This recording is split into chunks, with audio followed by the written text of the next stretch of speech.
So I was actually talking to my dad on the phone yesterday, and he was saying that he had passed through Arkansas to talk to one of our family friends, somebody who's known me when I was really little. And he was basically saying, like, I don't know what to do in this election because it doesn't matter how we vote. It doesn't matter because it doesn't affect anything.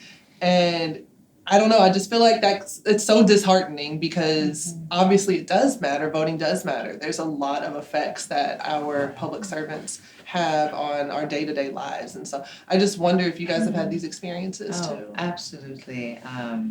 When I go to the bank, when I'm talking to my Uber driver, whoever I come across, I'm really surprised by the level of voter apathy and the feeling that both parties are the same when nothing could be further from the truth. So when I talk to people, I just try and find something that we can relate on. I listen to them, and then we can start having a conversation about why they feel the way that they do, and try and move them a little bit towards voting. Right. Yeah. To build off that, actually, I talk to people a lot, and they have like this, like you said, apathy and apathy towards the political process as a whole. And you see that happening because they feel as if there's no need, there's no purpose, there's no point. But I try my best to remind them that if someone's trying so actively to suppress your vote, that should be a clear indication of just how powerful your vote is. And when I say that, they're like, "Oh, hold on, like let me rethink this," because we see voter suppression run rampant right now in Texas. We see it across the country in many states. Some of a certain color, red, but we see it. And when you see this happen, you have to remind people there's a reason they're trying to stop you from getting out there and expressing your voice, because your vote is your voice and it's your power. And I'm sorry, go ahead. No, I was gonna jump. Like what you're saying is that is exactly the point of it. That's why they're doing it. It's to marginalize these voters, right? Voters in Arkansas, like when you're talking to your dad, they have been so suppressed and so it's ingrained in them that I'm here in this deep red state where, Sarah Huckabee Sanders is now the governor squinting at me every single day. Like, there's no way that, my vote is going to matter because everyone's going to vote red. And then you constantly think that. And before you know it, you don't just have a your red senator. And then all your state, national representatives are red, but then down ballot. So the people that are in your state house who make the laws are also all from one party, and they have a majority, and they further disenfranchise you. And that's kind of going to what you're saying. That's why they do it, and that's how it works, and that's why these votes matter, because they have to start at the local level, putting protections in place by voting smart to stop the spread and make sure that every voter's opinions, views, and what's in their best interest will matter and take place. Yeah, and you talk about the ballot. It's very scary hearing this because Arkansas is one of the few states that has abortion rights on the ballot as a ballot initiative, right? To ensure that in the state constitution. And so I think that's an excellent point. Well, I was going to say a lot of people are surprised that we have a blue governor in Kentucky, right? Because it is a red state. But Louisville and Lexington are blue dots in a red state. That is showing how powerful your vote can be, even though the rest of the state is not voting like you. It's the fact that you went out and voted. That's how we got Andy in office. Right. Because yes, before him it was red, but before him it was his dad for 2 terms. Like, we have done it, and once you see it can be done, you just have to continue. And not voting it's like a infant throwing a temper tantrum, holding their breath. It's counterproductive because now you're like, I'm just not going to vote at all. Right. That is not effective. Right. You have to vote. It doesn't matter what everybody else is doing. And they taught us in kindergarten, right? You keep your eyes on your own paper, right? So you focus on what you're doing and then move forward, because every vote matters. Every little step matters. Right. Growing up in a super deep red state like Mississippi, you see that in one sense it can feel as though your vote doesn't matter because the state has been red for a really long time. Yes. But then when I look back at my grandparents who were born in the 1920s and the 1930s, and I see how much different of a life that I get to live and got to live in that state as a young child than they did, I realized that every vote, every piece of activism, every piece of voter rights, all of those things culminate into the lives we get to live today. So it does matter, and it matters at every step and every stage, whether the person that you voted for gets elected that time or not. We're making a little bit of progress each time. And so I think people have to remember that and keep that in mind, not get discouraged or apathetic toward the process, because your local, state, and federal government are absolutely affecting the way that you live. Yeah. And so you want people representing you who have your best interest in mind. Yeah. But that's a proof not only for your native state, but your current home state, right? Absolutely. Right. So every vote counts. It's little bit by little bit, win after win. And now we're looking at this fact that, it's been decades in the making. But eventually Texas really will turn blue. And it's election after election after election. And that's what's going to result in it. And that's what we saw in, I'm also from Mississippi, but that's what I've seen now in my home state of Georgia. It took time, but eventually we got the win, and not just the win, big wins when it happened, to have two senators who are Democrats. Exactly. And look at the amazing work of Stacey Abrams in Georgia. Yes. Going out and getting people registered and voting. Right. That has made a huge and significant difference. I'm so inspired when I look at her, because she saw people, where people would have said, these people are never going to vote. They've never voted historically. She went into those communities. She signed those people up to vote, and she got them excited. And I think that's what we see now in this election, is that if you can build some consensus and you can build excitement, people will get up and get active. Absolutely. Yes. Absolutely. And that's what you have to do. Like you said, she went into those neighborhoods. You have to go into those neighborhoods. As I was stating before, being in Louisville, Kentucky, there is West Louisville, where it is predominantly Black, right? We have food deserts. We don't have jobs there, proper transportation, all the things that come with putting us over. And that's due to redlining, right? Yeah. We are still one of the most segregated cities in the state, but we got in there and told people, you can vote. You want to change your area? You want to stop seeing liquor stores on every corner and Family Dollar stores where you have to go in there and pay up charges for food because you can't check cashing because you can't get to a grocery store. You need to start voting. It matters. But what you have done with redlining and other things and taking away resources, you make us feel like it's no hope. So that's the thing. If in these blocks all you see is poverty, all you see, and the only way I know how to get out of here is grind or hustle, it's a repeated cycle, because there will be grandparents daughters that saw their moms and now raising their kids in that same environment. So we have to stop it. We have to cut it off at the head and be like, no, there is hope. So you can drip that down to your children when they're old enough to vote. And see, that's a good point, is about really trying to make explain the bigger picture to people and make it clear, because we talk very abstract, right? And in trying to make these things more concrete and give examples. And so I talk a lot about administrative law, which is a very dry subject. Most lawyers do not like administrative law. It's not even on the bar. It's an optional class in law school, but that's what I do. And the biggest case that happened recently was Chevron being overturned, which affects deference to administrative agencies. And now people are kind of paying attention to what's going on and need to understand that's not just at the federal level. You have administrative law at the state level. When you talk about your Department of Health and Human Services at your state level, when you talk about your Department of Education at your state level, and then getting down to the local level, look at how those positions, are they elected? Are they appointed? What is going on there? Because we saw, for example, Moms for Liberty, far-right group that has pushed so many policies into the national discourse, they started at the local school boards. That's how they got in. And so needing to make sure people get in there and really trying to show folks how it matters. And so I know, for me, one example I bring up in Memphis, Tennessee, we have this big, beautiful park called Overton Park.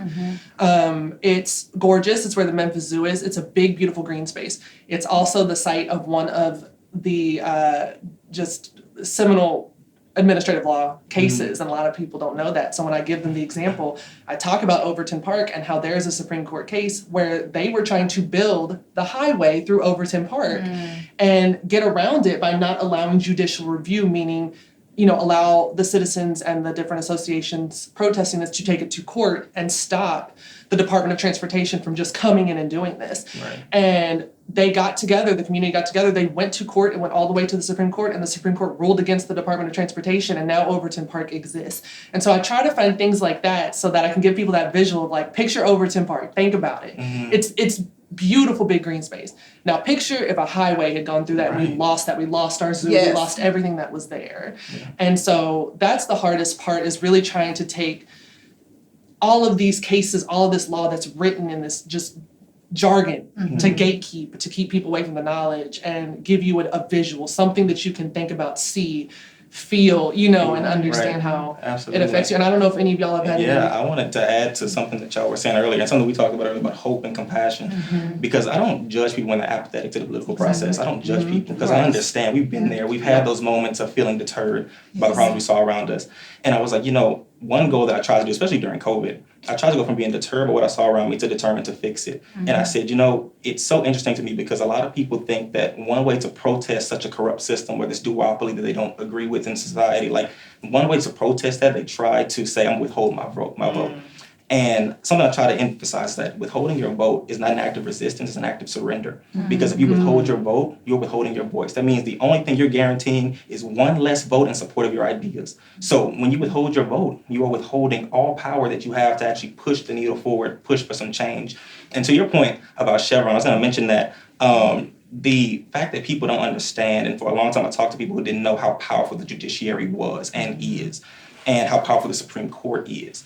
And people don't understand how effectively the Supreme Court aggrandized itself through overturning Chevron deference. They don't understand that. They don't understand they augmented the power of the presidency through the immunity case. They don't understand that. And retrospectively speaking, back when, if we look at Obama, when he was leaving office and tried to appoint justice to the Supreme Court, they stopped him. And people don't understand that. They were like, Obama didn't do this, Obama didn't do that. And it's like, they don't understand that he was going up against a Republican majority. They don't understand that aspect of government, that it's not just the president who has the power. It's all of the people you vote into office. And to that point, he's going up against a Republican majority who then stopped him from appointing that Supreme Court justice or Merrick multiple. And current attorney general now. And he should be in that seat. He should be in that seat. And then afterwards, that same Republican majority allowed Trump to a point, and now we're seeing the ramifications today. So to that point, to all of your points about the importance of voting on every level from your school board to the presidential seat, every level is important. Every single level. And guess what they're banking on? For us not to show up. For us not to show up. That's the only way that they win if we don't show People up. where you were just talking about those ladies, that's exactly how the Daughters of Confederate got our history books. We had I remember in my class, there was a blimp, maybe like a paragraph, with a black and white photo of us in chains about slavery. That's it. But RaeShanda grew up in an all-black town in Mississippi. My teachers were black. Everybody was black. They're like, I'll tell you. My grandfather was born in 1918. His mom, my great-grandmother, born in 1901. They can tell me, we couldn't walk on sidewalks. We couldn't wear white T-shirts. They would spit on us. We couldn't eat vanilla ice cream in public. So you're telling me not to vote, and these people have told me you have to. My grandfather has always knocked on doors, wore all his pins, Charles Evers was our first mayor in a mixed town. Mayor Evers was his brother that was assassinated. I got to learn about these people. My uncle was security for them. My family has always been in it, protesting in the lunch cafeteria. We're not eating separate here. So it's ingrained in me somewhere that they want you to give up. Because if you don't show up, the people that oppose you are going to show up. And they're going to show up every time. They're going to vote every time in their best interest. So you have to vote, RaeShanda, and you have to get out, even if you have to wear kitten heels. You need to get out there and do something. Because they're hoping that we won't. Yes, we have to. And you talk about just everything with Chevron too. So the importance of the political appointments as well and getting out there and vote. People say, well, what happened? You talk about Merrick Garland not being selected. The case I just talked about with Overton Park, Thurgood Marshall was the justice that wrote the opinion for that case. That tells you the difference. And so when people ask me, well, when you voted in the 2020 election, what did we get? And I say, Ketanji Brown Jackson. That's what we got. That's what we got. And think about if we had a diverse judicial bench, period. Historic amount of, people appointed to the bench from a variety of backgrounds so that our judiciary truly looks like the American people, and we have President Biden to thank for that. Yes. So I just want to know what y'all think about a lot of what has happened in the past. I feel like there's a lot of mistakes that have happened from the Democratic Party side when it's come to messaging about how to vote. We've seen campaigns like Vote or Die, Rock the Vote, really only pulling people out every 4 years and making it seem like this is the time, this is the one that matters, when really every single election matters. And there are often elections, not every 4 years, but we're talking about local, state, federal level, every year. So I just want to know if y'all have any thoughts about that. on the front end, it seems like a good strategy. And I'm not going to lie and say that it wasn't, because there was a point when I guess so many, especially young Black voters, were disenfranchised. And, you saw the birth of Vote or Die, Rock the Vote all come about like in a pivotal time, like in the early 90s, after coming through what was a really challenging time for Black people in America, the Reagan era. And so it's kind of, let's get them mobilized, let's get them out here, let's get them ready. And it resulted, of course, in the election of Bill Clinton. So it started, but we failed to keep that momentum going and educate in the process about why every single election matters. We made, as a Democratic Party, it seemed as though the only thing that mattered was that presidential election year. And then all the other years were so downplayed or not given that fanfare that people didn't see it as important to vote. And that's kind of the message that, unfortunately, has endured from like 1994 until 2024. And I think it's time to kind of change that to make people realize, yes, this election is the most important election of your life. But next year, your municipal election will also be the most important election of your life. And it's not going to change. It has to continue every single year and every single election. They're all vitally important to our progress as a country, as a city, as a state, at every level. Yeah. Right. I think it's super important that we develop a culture of voting. Yes. I think sometimes we take the culture, hip hop culture where you see Vote or Die, and we try to infuse that into everything. And hip hop is not the Democratic Party in a sense. And so we have to develop a culture of voting. I had my voter registration updated. I moved into my first home. Was able to get that. But I moved into my first home, and the family that was leaving was a staunchly Republican family. I looked at their Facebook. And they were a military family. But, we had a door knocker come by looking for the previous neighbor and trying to get him signed up and re-registered to vote, and him and his whole family. And so of course she was surprised to see me. And but she asked me, like, are you registered to vote? Have you updated your address? Because that'll be a problem when it's time to vote. And that lady with her little Trump hat on re-registered me to vote, because they have a culture of voting. When I first went to Capitol Hill in 2015, I was brought there by a Republican congressman who'd won in a special election. I met him when I was at college. I was hosting an event as a student representative. He was a brand new congressman, probably 1 week in the seat. He needed interns. I was a policy major. He knew some family members of mine, and he was like, you should come work in my office. I'm young, I'm naive, I'm knowing nothing. I went. But I learned a lot from them, because when you're inside the other side, people are speaking freely. You see what's going on. You see the mail that you get. People at all levels, from the richest person to the poorest, are engaged in a political process. They expect things from their representative. They are writing letters. They are signing petitions. They are involved. And we need to create that culture on our side, where people are involved, where they're asking things of their representatives, and not just sending people to Congress or putting people in the presidency and then expecting pie to fall out of the sky. We have to hold people's feet to the fire, because that's what the other side are doing. They're very, very engaged, and we have to create that culture of engagement on our side as well. They're not vote or die, they're vote always. Always. That is just like, that's it. It's vote to live. They're not vote or die, they're vote to live. Yes. I think one of the I think one of the biggest things that I try to do is emphasize what may be on the ballot. So like something I'm interested in, and I'm writing my current senior thesis about it, is universal health care and health equity and access to health care for all people. And that's what I try to look for when I look at certain people who are running for office. Like, what are their health policy plans? What are their ideas when it comes to increasing access? And I feel we need to make it important so that people can see who's doing what and why, and is it going to impact them, and how is it going to, and how so, and the people that they care about. So a lot of times people work from a selfish place. We have seen that, and we know that.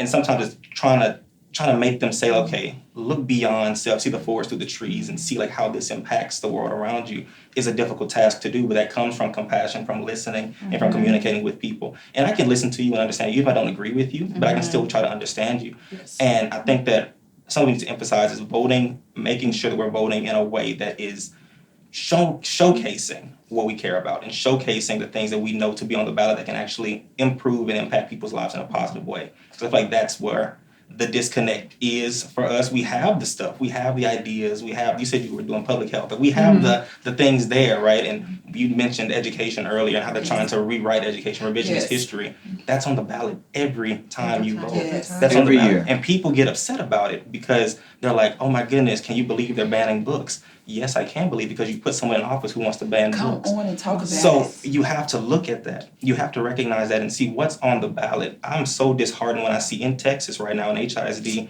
they've taken out the school board and appointed certain people. And they did that to try and control education. They understand the importance of education, just how they understood the importance of the judiciary. They understood it. Yes. We sometimes may not emphasize, we understand we might not emphasize it the way that we should. They do. And when you see that, and they're like, okay, we're gonna take control of the judges, who's appointed, who's put into office, and that who's on the bench. We're gonna take control of our school boards, our teachers. We're gonna do that because we wanna, I talk about how an uneducated populace is easier to indoctrinate. I was just about to say that. Go ahead. That was so good.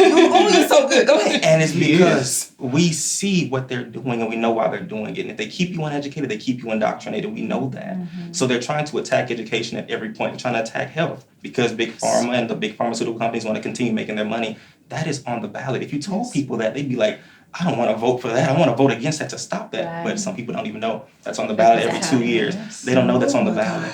So we have to make people know. We have to get people to understand. Even in my generation, in Gen Z, we see a lot of activism here with the Gen Z that are here, but there are people who are not involved. There are people who are not involved at all. There are people who have become apathetic to the political process completely and entirely. We see it happening. And guess what? It's just not in the political realm. We are exhausted at every point. When you were just talking, I'm so excited. And I am, and I don't even know where to start, because when you don't know something, I tell everybody, yes, I got a degree from Kentucky State University in public administration, but I graduated from Google. And I know how to research, and I'm looking at papers, I'm looking at stuff written, I'm researching my research to make sure that it's valid, but even the little things are killing us. And I'm going to give you an example. Even when we're talking about health, people that are on food stamps or Medicaid, stuff like that, when they get it, if they get it, or because most of them get it because their children need physicals before school, they don't go themselves, right? We don't trust doctors. They're not going. But you don't even know the amount of stuff that you get with that. Yeah. Even when I called for my mom, I was like, I get 4 free hours of a sitter that can come sit 4 free hours. Right. They don't, like, they send you a packet when you get awarded your stuff. We don't read that, right? So we don't even know how many more services there are offered. They're wraparound services. There are people, and I know it's 50-plus-year-olds, right? I'm not going to no doctor. Ain't nothing wrong with me, right? So we are killing out. We're not getting checkups. Right. We're not doing those things. Right. So on top of education, we got health, right? But that goes back to education because we're not informed. We're not reading. We're not being informed. We're not sitting down. And it is so disheartening. It makes me feel sad because I'm like, there's more out there. Absolutely. But again, you're not even showing up. And the ones that are, especially in Louisville, they have been on the ground, they have marched, they are getting older. Who's going to pick up the baton to walk those? That's why I was saying, who's going to pick up the baton? It's got to be, because I'm 43, so it's got to be me, so that my children can then be like, my mama was out here letting you know. This is what is happening, right? The history of the West it was predominantly white, right?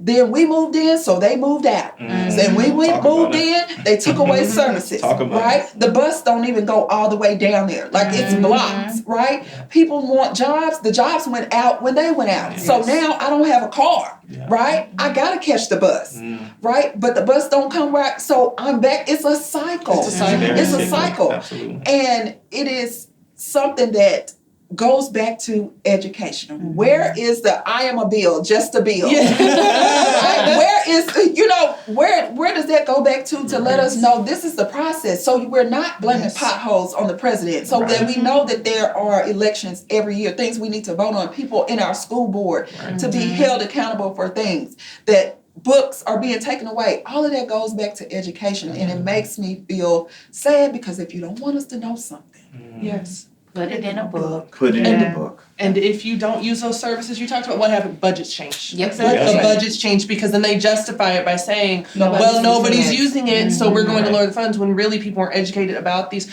When I tell college students to apply for food stamps yes. all the time because I'm like, you might qualify living in your dorm. If that is your address and you don't live at home, apply for those food stamps. Yep. Apply for SNAP. Like, apply for these things. See if you can get expanded Medicaid. Medicaid saved my life. I was a very sick child. I was on TennCare in Tennessee. Like, if that program had not been around, I don't know what would have happened. I was in the hospital like every single month from like the ages of 2 to like 12. Wow. And I had TennCare to cover my health care. And I just, letting people know that a lot of times, even if you didn't qualify for Medicaid, you didn't fall in any of the categories. If you get pregnant, oftentimes you automatically then qualify. I have a friend who unfortunately was diagnosed with breast cancer. She did not know that then qualified her to get on Medicaid, right? Like really letting people know what services are available to them to protect their health and also to just help them live day to day because it is hard. Life is expensive. It is. And these budgets, they are really looking for any reason to cut it. And the way they do it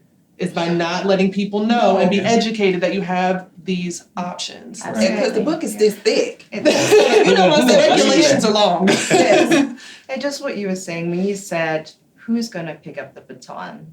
That really hit me. And when you said, where is the culture of voting on our side? Do you know where it is? Our elders. That's what I said. Yes. My parents dress up to go and vote. Yes. I don't know if it's the same with all Yes. of you guys. Yes. Yes. They make sure they show up at the ballot box every single time. Do you know why?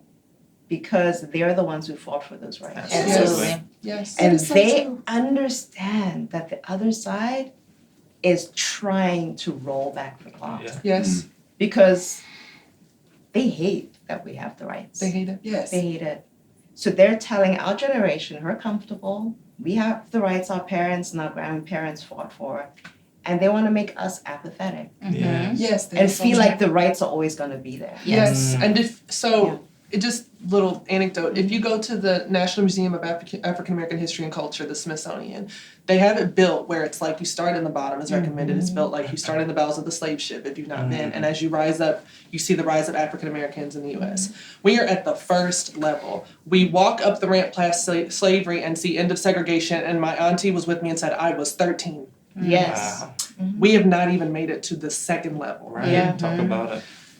This is all new. This It's right to new. vote, these rights we have new. New. You talk about your grandparents. My grandfather was born in 1900. My dad's father, my great grandmother was born into slavery as a child. And my dad And we're grew not up with a the- that's what I was sharecropper gonna father. And it's in the school books. I remember reading in the textbooks, in the history books. But my daddy grew up on a sharecropper farm with no indoor plumbing Let and me an tell outhouse you all outside of something. Memphis. When you said that, oh my God. So I went on Ancestry, found grandfather's information, right? And they had him down as a farmer. Now he served in World War II, got back to a country that didn't want to service him. Anyway, he was not a farmer, right? He was sharecropping, Yes. right? In Mississippi. Yes. My mama was born in 1958. They didn't get their home until she was 8th grade, on her birthday, actually, March 2nd. And I'm going to tell you this story. My grandfather went to that man that he had been working for, excited, right? Because he had talked to another black man that went to the bank, because there was no credit. Right. It's your name. I watched my grandfather go in the farmer's market, get feed and stuff, walk out. It's just his name. That's how they operated, right? Your name was good. That's why they always say, if all you got is your word, you ain't got nothing. But when he went to the man saying, I got land now. We still got that land. And he's a carpenter, and my uncles, because it was 14 of my aunts and uncles, built that house and paid off the land. He said, Rev, you can live here as long as you want to and work for me and live here. Because that's what people were doing. They were sharecropping. They didn't really get paid. It was just to live, have a house. Absolutely. So I want my own. Right. Yep. Yes. And he built that. And that was in 74? Yes. And what's so Yes. powerful My sister about was this, born in what's so 79. powerful is that, Yeah. and here's the takeaway for Gen Z and upcoming Gen Alpha and the generations yet unborn. Your grandfather took a much harder route. It would have been easier for him to live on someone else's land, not have to deal with all the responsibilities that come with that. And in Mississippi, where we're from, all of the terror that's behind that responsibility. Yes. But he made that decision to do it, just like our ancestors did, for generations yet unborn. Yes. Your family still have that. Yes. They still have that land. They still own that home, and they will. That's generational wealth. Yes. That's how we finally get a piece of America that we're owed and that we are deserved. And he made that decision. And we have to make those same decisions today for our children and those who are yet to be born. And we do that through civic engagement. We do that through voting. We do that election after election after election. We have no other choice That's it. for our future. And make sure we keep it. There are people that have lost land over $200 taxes, $300 taxes because they ain't got it, right? And we sit here sometimes. Back then, even I'll say this in a comical way. When you all watch Friday, right? Yeah. Now that I know, Debo was just upset over $200. It was $200 to us now. Back then in the 90s, it was like $200. I ain't got $200. But people have lost. And people have come and bought, paid the taxes, and now they own the land. Yeah. So I call all my uncles and my cousins. Again, my mom is number 13 of 14 children. So all of my cousins, most of my cousins are 20 years older than me, 30 years old. Because who's managing the land? Have the taxes been paid? Follow up. For me, it is still about education and legacy. So when we go into these places and vote, I am not just voting for RaeShanda. I am voting because Jayla, Jathan, when they decide to have children, okay, there will be something. Granny, they will say Granny was out there doing something, which is why I'm here now. If we're electing Kamala, I want somebody to say, my grandmother sat in a room with other, and we make, you know what I'm saying? That's because you have to think forward. It's not just about you. And And we talk about those political appointments too, Yes. because recently I know that Kamala Harris's campaign talked about one of the things they wanted to do was $25,000 in down payment assistance to first-time home buyers. There's a lot of things the president cannot do on their own. I make that very clear. There's some things she talked about in taxes. She can propose that in her budget, and then Congress has to go through it. But she appoints that secretary of the Department of Housing and Urban Development. Come on. And those HUD regulations that you don't have to go through Congress for, right? That regulatory process that we're hoping could still be protected after Chevron's been overturned. That's why they come after it. Exactly. Because they knew this could it could happen. happen. And so she makes those appointments, and without having to go through a bunch of folks in Congress who don't want people to have any of this, they say I can appoint somebody to HUD who's going to make sure that the regulations get pushed through to allow us to do these things. It all comes together. Yep, and they're playing chess. A lot of the time they play chess. And they are playing the game. They're not cheating. They are playing the game well. We sometimes catch up a tad bit behind. I want to go back, and I'll come back to where I was. But I want to go back to what y'all were talking about history. And we think about chronological proximity to what we view as history. Ruby Bridges is still alive. She's 60. I was going to say, stop putting black and white photos in our history book. She's still alive. Were in color. And the people that were tormenting her, her fellow classmates who called her the N-word, are still alive as well. And they have children and grandchildren who now... It seem like it was they make it seem as if it was ago. so long ago, but that's still our current present right now that we're experiencing and dealing with. And my grandfather grew up in Louisiana as the son of a sharecropper. And then he left Louisiana and came to Texas. But that is not recent. I mean, that's not far history. That's very recent. That's very recent. And I feel like one of my majors at school is history. That's the less fun one. The other one, the more fun one, is molecular cell biology. But the less fun one is history. And I study a lot of things as it pertains to health, but also other things. And I talk about the way in which people don't understand in Reconstruction, when black people were given land to till and then it was taken back away. Yes. And we're seeing history repeat itself again. When you're given something and then it's taken away. Affirmative action, taken away. They're trying to weaponize and use the term DEI as a slur. If you are against diversity, what does that mean you're for? So you have to look at it from that point of view, because they're trying to make it, and they use codified language, they use code language to get people to agree to their bigotry and normalize bigotry. But the truth is, that is not good. You are attacking diversity, you're attacking equity, you're attacking inclusion, and you know the history of this country. So why are you doing that? Why are you attacking that? And we have to look at what they're doing with education. Taking history, and they do it on purpose. If I put it in black and white, people will think it's of such a distant past. If I put it in color and tell you that Bobby Sue over here, who's just turning 80, was actually in that photo, you're like, Principal. or my principal, or my governor, or Mitch McConnell. Or my but judge. it's like, your judge, like, you look and you're like, oh my goodness, oh my gosh, that is not that far away. And right. when people think like, oh, we had a black president, we had Obama, so racism is over in this Yes. country. They say it all the time. They think that it's over, they think that it's done. And it's like, no, because now they're just not comfortable saying the quiet parts out loud, but they are still saying them. And when we see this codified language of, oh, we can't allow the teaching of slavery to be taught in schools because that teaches people of an oppressor versus the oppressed. You can't change history because you don't like what it says about your country and don't like what it says. You're supposed to learn from it to make sure you don't repeat the same issues and the mistakes that you made in the past, in the present, and in the future. So you are actively trying to institutionalize systemic racism under a code language, under a different type of language, because you know that you can't say just out loud, we don't want y'all to know what we did to black people for all these years. And we can't let that happen. That's why I talk about voting and. So like voting for me is the baseline. Yes. You vote. Right. In addition to, you vote also. But a lot of people don't even want to do the baseline because they feel like it doesn't matter, as we talked about earlier, but it does. What's activated so many voters in this moment goes back to what you said at the very beginning.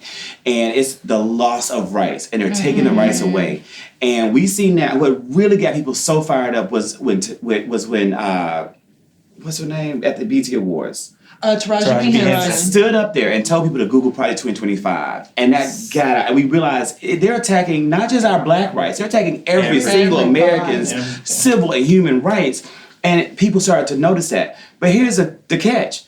Project 2025 is written. It is done. It is published. It will become Project 2029. It'll become Project 2032. Some of it's already been implemented. Yes. Exactly. Yes. And they have the playbook. And the only way to ensure that these rights remain and this playbook is not enacted is to vote every single election against it. Yep. Yes. Yeah. And to your point about playing the game, we have got to get out of a reactionary state of being. We are constantly going, how are they taking the books out of schools? But we're not at the school board meeting. That's We're what I'm constantly saying. looking at things that are happening, going, how are they making those things happen? But it's because they're involved at every level of government, and we've got to be right We there gotta play the game. with them. And We've it got goes to right play the back game. to what? Education. It goes right back to opening a book. I was like, is anybody paying attention when we're in here? And I loved history because it was the easiest class for me. It's already written, it's already done. I can remember it, nothing's changing. Math, get away from me. But history,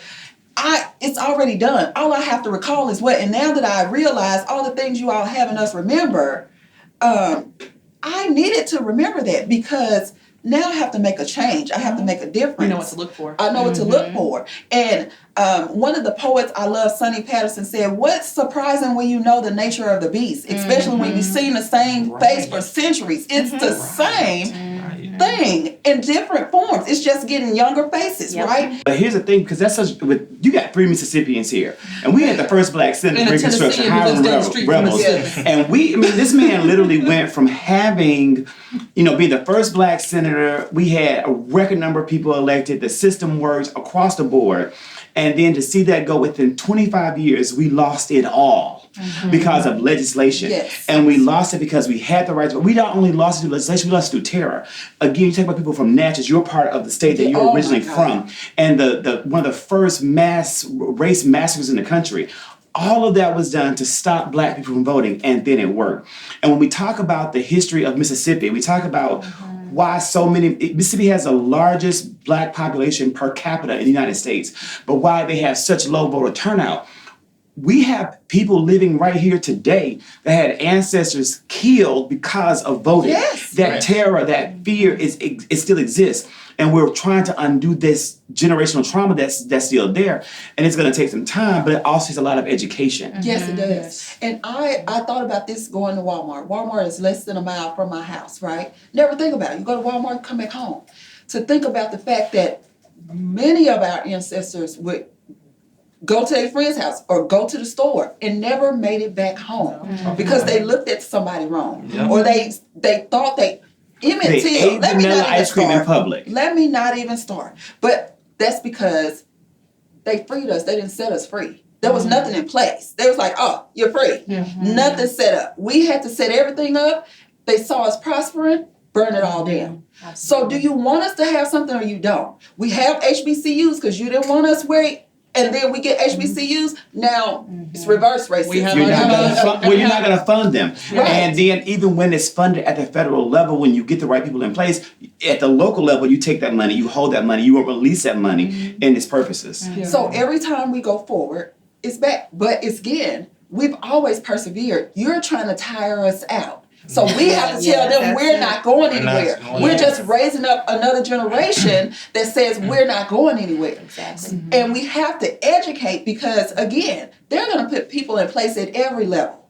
So we have to be at every level. And we have to be relentless in doing so until we're not going anywhere. Right. Everything you set up, we are those people, Yep. right? That's why we're chosen. We are those people about because it's going to always be this conflict. You brought us over here. We didn't say, oh, let's go on we didn't say, oh, let's go on a cruise with y'all to this amazing place. So how are you upset that we are trying to scratch and claw our way out of something that you set up? So you set up more stuff and we're saying, we're going to keep going. And that is, again, through education. Yep. And we need to let people know is that every level, everything matters. Even the going to a city council meeting, just sitting in listening on a conversation so you can go back and be informed. Yeah. And thinking of that next generation, college is where I got involved in Yes. activism.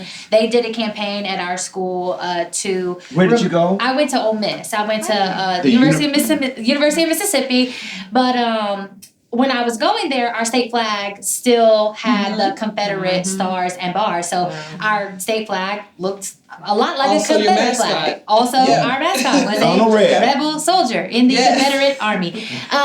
They're just big on that. So there were a group of students who got together to do a campaign to have the state flag removed from our campus. And I had written an article in our school paper to another senator, because I was on the school senate at that time, but I had written to another senator who'd started a petition to keep the Confederate flag around.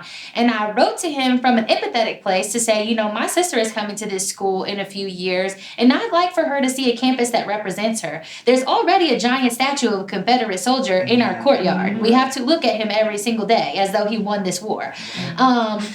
That's what I'm saying. When do we celebrate losers? Our Lyceum, our main building, was a Confederate hospital. Part of some of our traditions are from sending Confederate soldiers off to war. So there's a lot of iconography there. But I was able to participate in a rally and give a speech where we were able to talk about the Confederate flag from our perspective. The really difficult part about that, I was like crying and shaking before I went on stage because there was a huge showing of the Ku Klux Klan at that event. They're very active, they're very active, they're very engaged. And so as they were hearing that this is happening, they're there not as activists, but as intimidators. They are there to scare you out of speaking. Yes. What year was this? This was in 2015, I want to In say. 2015. This was in 2015. This is still happening in the United States Absolutely. of America. And in 2015, I was on your campus and I was competing in the Ole Miss moot court competition. And I remember, so when you do moot court, it's where you're doing fake appellate arguments and you compete, and at the end the judges give you feedback. And it was very interesting. I had two white male, like my partners in moot court, and then myself. I was the only black person, only woman. And they gave all their feedback, and then when I got my feedback from judges, it was, oh, you're so articulate. And I'm like, it's a moot court competition of the best. We're all articulate. You know what I mean? Yes. And those little microaggressions there. And I remember leaving Ole Miss Law School, going back to my law school, which is next door to a park that is in remembrance of the Confederate soldiers, because it's where they used to sit on the Mississippi River on the banks to watch the war, because it was entertainment for them. And down the street is Nathan Bedford Forrest Park, who is the first Grand Wizard of the KKK. That statue was not removed until 2017 after much protest. And so when you're saying this and you're saying like we still have this going on, those microaggressions, like it starts there. When we talk about Jim Crow still exists. That microaggression of you're so articulate, that those little drops, right? And it leads to all of those bigger things of like, you don't belong in these spaces. They're going to paint me as articulate because, well, you got here because of DEI, right? So the only thing you can do is speak well. Right. It's like you And didn't it's have to so work twice as hard to get cultural, back. because Listen, Right. and here's the thing: if you pan out and look at the United States, I said when you're saying stuff like that, when people are talking to me, I start smiling because I'm crazy. I'm about to pop off. I love that. People be going Oh, she's about to boop out. Yes. And I feel a joy in that because, I can't fight anymore, so I use some words.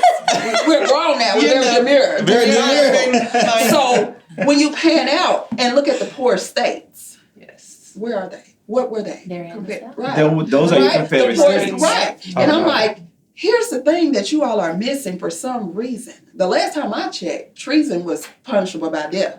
Last time I checked, that's what you did. And then you didn't want to admit it's because you wanted to keep your slaves. Right. And then you got paid for your inconvenience. They paid you. They were supposed to pay us. Yep. The reparations paid of slave you. owners, Right. loss of property. Right. You lost it. So when And you you use that money to build generational wealth Well, for your descendants, right. while our descendants Yes. were forced to work for them as sharecroppers. Yes. So my dad's mom and dad got the black farmers, settlement because we were owed land. You promised us land. You gave it away. Even in the Midwest, with all the farmers, all the things, that was supposed to be, like, you've already not followed through on any of the stuff that you said you was going to do, but pan out and look at where you live. Because you can't possibly believe that this is okay. Mississippi, we're at the highest for obesity, right? We're at the lowest for income And education. and Maternal education. mortality. See, so make it make sense. And you're having this air about you that you're better than me, and we live in the same state. But people don't realize that even though this Confederate iconography and this kind of Confederate mindset still exists, they're no longer a majority. Right. They're just Thank the you. loudest people Thank in the you. room. With some money to With make a things little happen. money to make it happen, and a lot of poor foot soldiers who are ready to go after these causes. But if you look at what happened in Mississippi, we got that flag removed at the University Yes. of Mississippi, and then every other state institution followed. And then a couple of years later, that state flag got on the ballot and was changed. Right. That's So an what does activism. that show you? Is that Activism to law. activism to law? That Absolutely. shows you that the majority of people, you couldn't get that done with just black people. You couldn't get that done with just Democrats. You would have to have a majority of the state to say, hey guys, you know what? I think the Confederate flag thing is over. Let's let that go. And that's what happened. But if those kids had not stood up, if they had not been those activists, because I will never paint myself as the leader of that fight. I was just one little kid Right. who, wrote an article and But was you able did. to do some things. See, So but- I got involved. I think it takes a lot of bravery. Those kids had threats on their life. Yeah. It takes a lot of bravery to do that. But when you light that spark, fireworks happen. People Yes. are ready for the change. We just have to be involved so that it can happen. And it also takes time and work. It's so crazy that you talked, and it took me back to 1995, right? So you graduated in 2015. You were there in 2015. I remember being in high school in 1995, and we were fighting that fight. We were, I went to Mississippi State. I didn't go to Ole Miss. I went to Mississippi State. And in 2000, I was writing articles for our newspaper, the Reflector. I was the opinion editor of the paper, writing about this flag, writing about how you're keeping Mississippi in the past, writing about you're blocking economic opportunities that will come into our state as they should be blocked because of what we represent, because that is how we're seen by the world. And it took time. People never gave up. Those activists kept working year after year, article after article, protest after protest, until finally they got what they were working for. This is what, unfortunately for us, happens too infrequently. Yes. Is that we don't stay the course. We don't keep pushing Yes. forward. Yes, we we have want to. it immediately. We want it right then and right now. And that's just unfortunately not how change works. Right. It's not just the protesting that you have to do. It's not just the activism, but it's Guess also what? the education around it. We have to educate that people is so about good. why we want it, and slowly but surely gain more support and more followers outside of our community to understand why this is right, not just for us, but for all of this state. And this Yes. makes me think of the folks who are just like, burn it down. Burn it down. Exactly. You cannot work from outside the system. Yes. Say it again. You can't You what? cannot work from outside the system, okay? The people who are taking away our rights, they work for decades within the system, Yes. About it. from the ground up, Yes. and they get shit done. They win They win because they fight. because they fight. So we need to keep fighting, but understand that we have to affect change within And the we have system. to be relentless. We cannot Relentless. tire. Persevere. My grandfather said a steady drip will wear down a rock. Exactly. You gotta go. So even when you said I only did a little bit, your little bit work. Like, it doesn't matter. Anything that we contribute to move forward is a little bit. And I am not a sports person at all. But since we're about to have a VP that's a coach, it's inch by inch. Talking about inch by inch. I don't know what game I was watching because I don't pay attention. Then one of them games, I don't know if it was Steve Magnet, somebody extended their arm and they thought they were over the line. It was not a touchdown. You missed it. It wasn't, and that's what I'm saying. It's everything matters. And if we can get that every little bit forward matters, then we can get there. But what happens is we're tired, which is why, we always say don't grow weary in well doing, because it's hard to do. It is hard work. But that's all we know. It's hard work. And I'm not burning down my house with my family in it. I'm not burning down my house because something is broken. I'm going to take the time and I'm going to make sure that I get what I need. I'm going to go find out the permits. I'm going to figure out what I need and the resources and the tools. I'm going to remodel this place and make it livable, and I'm going to make sure everybody is safe. The burn it down mentality, and I hate to be so rude about it, but it is lazy. Yes. It's lazy, and it's also not just reasonable. It's illogical. It's not going to happen. It's not as effective as I think it's going to be. Absolutely. And people are calling in a wrecking ball when they should be renovating. Talk about it. My family calls me optimistic to a fault. And they say that you just believe everything can and will get better. I say, because everything can and will get better. The only way to stop positive change from happening is to convince people that it cannot happen. Exactly. Because positive change is inevitable. It is. And we persevere. It's that we've seen it. History needs to be taught in totality. We've seen positive change win. Exactly. We've seen it. We've seen it. So that's my take on that, because I really feel like, and also I had some activism at my school as well when we had a Confederate flag as one of our dorms.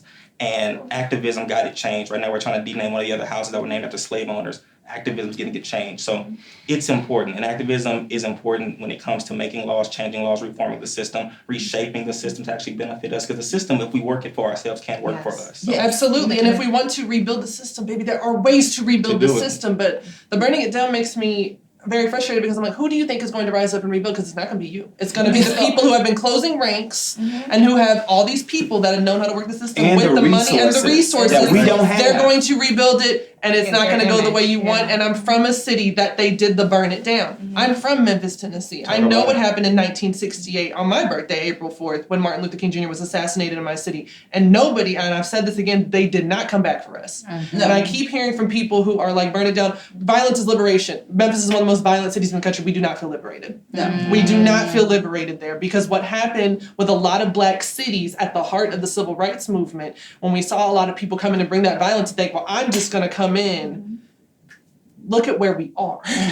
Nobody came back from that side to rebuild. And so that, and I'm sure folks being from Mississippi, being from these different areas, y'all can relate, because it is very hurtful to hear that rhetoric and to have grown up and seen what happens exactly when a whole bunch of people decide to make your people, your community, and your city the heart of burning it down, and nobody comes back for you. And nobody comes And back you know to what rebuild. I want America to, right now they are, I need America to be Emmett Till. I need somebody to say, open the casket and look. I want you to see everything. See what they're doing is trying to everything is closed casket. Everything is, oh, that happened a long time ago. Oh, I don't want to talk about that. Oh, I don't want to see that. No, lay it bare so that you can see. It doesn't matter that you're uncomfortable. That's why they're banning books, right? It makes you feel some type of way deep down. Right. Nobody cares. It happens. If you open it and lay it bare, you get to see what has happened. And behind that, the lie in which why it happened, because that's the whole reason we lost Emmett was a lie. So everything in America that was built on a lie, we need to open it and lay it bare so we can sit uncomfortably with that. And learn from it. Yes. And we have to stop normalizing the lies. We literally live in a world, we're living in a time when a presidential candidate can get on television and tell lie after lie after lie after lie in front of a panel full of black journalists and not be fact checked. Right. This is continuously normalizing the type of damage that puts us where we are today. And try to divide us, because suddenly it was one drop rule when you wanted a bunch of slaves, but now somebody's not black enough when we have power. You're going to tell me, speak on it, from the Howard University graduate member of a Divine Nine, and I'm a member of D9, so I'm very touchy about that. We made these institutions. We talked about HBCUs. We made them for us because they wouldn't let us in. We made our D9 institutions because they did not let us in.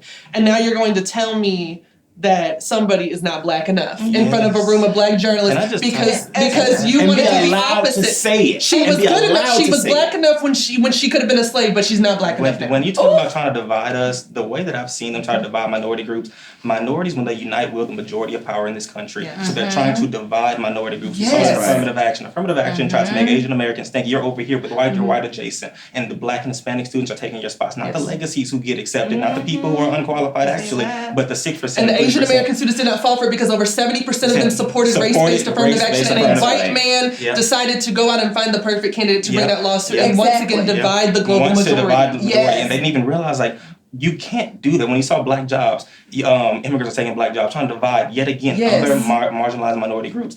They keep trying to do that. They keep trying to divide us. It's not working anymore. But thank God for black culture. Because he said black jobs, and we ran with it and made it a viral moment for humor, because that's what it was. You came with clown stuff, and we made it clown stuff. Yeah, and you know my black job is a lawyer, and he can die mad about it. Well, Kamala Harris's black job is about to be the job that he won't get, President of the United States of America.